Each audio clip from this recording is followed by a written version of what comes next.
नमस्कार मु पुष्पलता कलिंग ओडिशा न्यूज को स्वागत करुछि।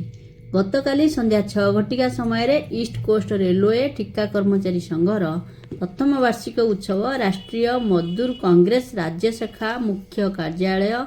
यूनिट 3 स्थित भुवनेश्वर ठारे डॉक्टर रामचंद्र खुंटिया पूर्वतन सांसद राष्ट्रीय मजदूर कांग्रेस जातीय उपसभापति तथा राज्य सभापति पौरोहित्य अनुष्ठित हो जाइछि। ଏହି ଉତ୍ସବରେ ରାଜ୍ୟର ବିଭିନ୍ନ ଶ୍ରମିକ ସଂଗଠନର ରାଜ୍ୟ ପ୍ରତିନିଧି ମାନେ ଅଂଶଗ୍ରହଣ କରି ବର୍ତ୍ତମାନର ଦେଶର ଶ୍ରମିକମାନଙ୍କର ବିଭିନ୍ନ ସମସ୍ୟାଗୁଡ଼ିକ ଉପରେ ଆଲୋକପାତ କରିଥିଲେ। किशोर जेना साधारण संपादक राष्ट्रीय मजदूर कांग्रेस ओडिशा शाखा आज पूर्वतट रेलवे ठिका कर्मचारी संघर वार्षिक उत्सव थिला। से वार्षिक उत्सव रेलवे ठिका कर्मचारी मानकर पूर्वतट रेलवे ठिका कर्मचारी मानकर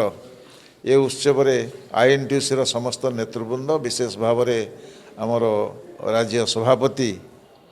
रामचंद्र खुंटिया उपस्थित एवं आज मुख्यतः रेलवे ठिका कर्मचारी मानकर श्रमिक मानकर जो न्याय दाबी पाइबारु वंचित होती ता उपरे विशेष भाव में आलोचना होता एवं से माने 26 दिन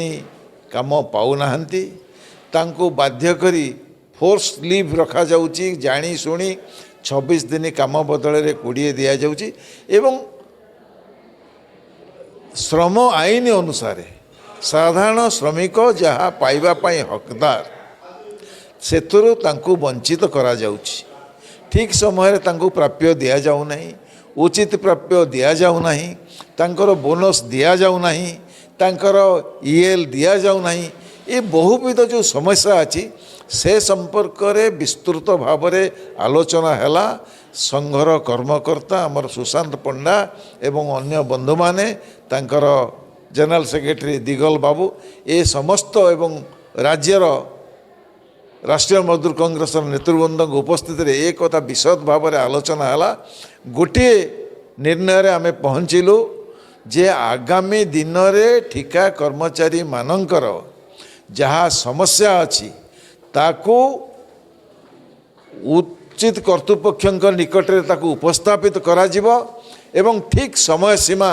भितर जदि तार समाधान करा नगला ताहाले आगामी दिन में जो परिस्थिति सृष्टि हब तापाई रेलवे कर्तृपक्ष दायी रहिबे एवं राष्ट्रीय मजदूर कांग्रेस सबुबले ये पूर्वतट रेलवे ठिका कर्मचारी सहित तांको लड़ाई रे अच्छी तांकर हक पाइबा पर्यंत तांकर अधिकार पाइबा पर्यंत लड़ाई करिबो।